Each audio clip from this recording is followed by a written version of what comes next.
Yan, Ford Explorer. Naka-check engine yan, no?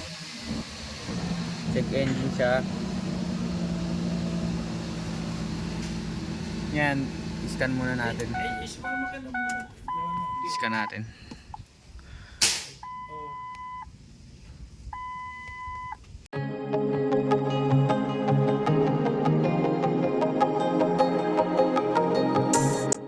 Okay mga katrami, nandito ngayon tayo sa Pampanga.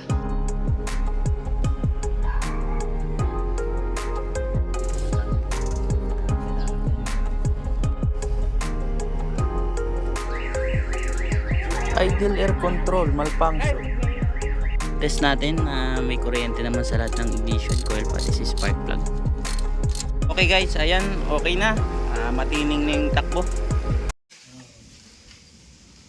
Ito yung fault code, 3.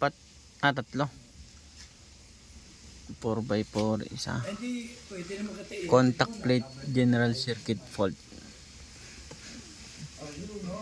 EGR flow system, toolless low flow detected. Aba, EGR cleaning ito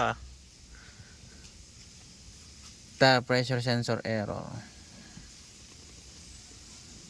Ayan na. EGR cleaning ito.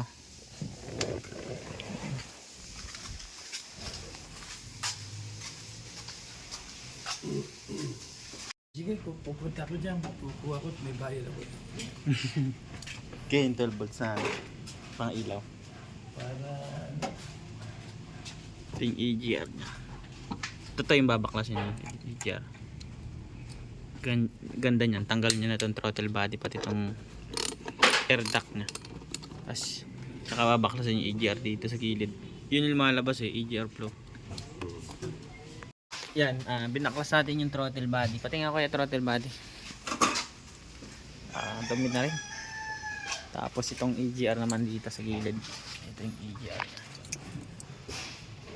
Yan, itong EGR nya. Juice. Saka ito rin. Isa mo ito muna.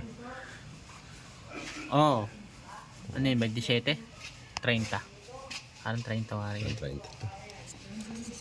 Yabi yung 30.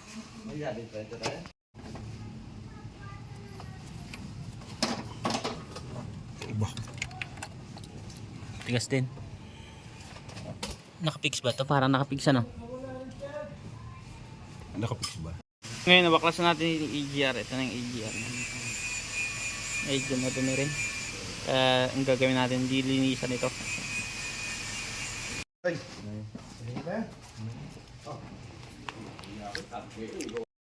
Yan, scanning ulit. Then didelete natin yung fault code doon about doon sa EGR system nya na P0705.